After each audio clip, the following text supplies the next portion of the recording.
Genesis chapter 21, verse 1 to 34, in the ESV version. The Lord visited Sarah as he had said, and the Lord did to Sarah as he had promised. And Sarah conceived and bore Abram a son in his old age, at the time of which God had spoken of to him. Abram called the name of his son who was born to him, whom Sarah bore him, Isaac. And Abram circumcised his son Isaac when he was 8 days old, as God had commanded him. Abram was 100 years old when his son Isaac was born to him. And Sarah said, God has made laughter for me. Everyone who hears will laugh. And she said, who would have said to Abram that Sarah would nurse children? Yet I have borne him a son in his old age. And the child grew and was weaned. And Abram made a great feast on the day that Isaac was weaned. But Sarah saw the son of Hagar, the Egyptian, whom she had borne to Abram, laughing. So she said to Abram, cast out the slave woman with her son, for the son of the slave woman shall not be heir with my son Isaac. And the thing was very displeasing to Abram on account of his son. But God said to Abram, be not displeased because of the boy and because of your slave woman. Whatever Sarah says to you, do as she tells you, for through Isaac shall your offspring be named.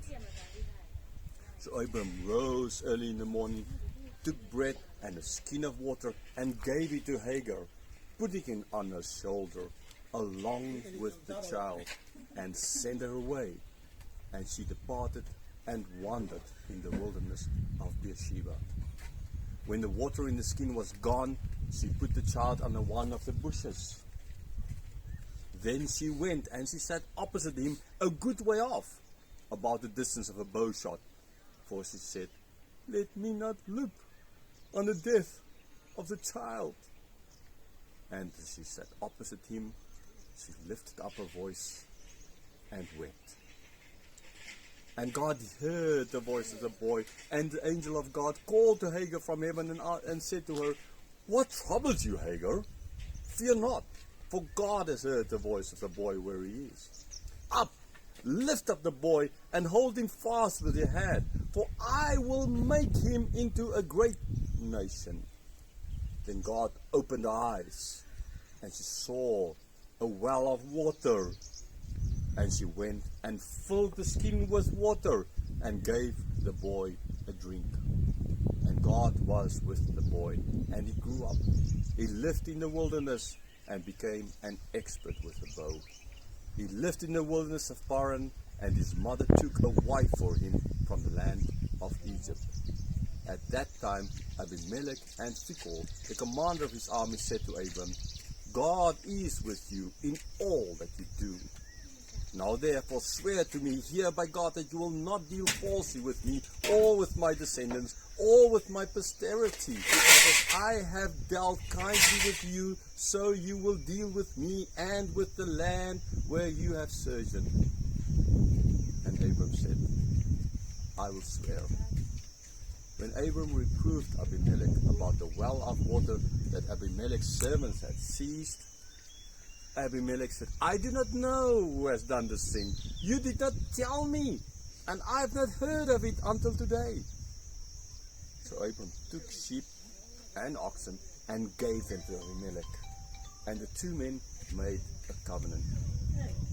Abram set 7 lambs of the flock apart. And Abimelech said to Abram, what is the meaning of these 7 new lambs that you have set apart? He said, these 7 lambs you will take from my hand, that this may be a witness for me that I dug this well. Therefore that place was called Beersheba, because they both of them swore an oath. So they made a covenant at Beersheba. Then Abimelech and Phicol, the commander of his army, rose up and returned to the land of the Philistines. Abram planted a tamarisk tree in Beersheba and called there on the name of the Lord, the everlasting God. And Abram sojourned many days in the land of the Philistines. Here's the well, up in the mountain. There's a well.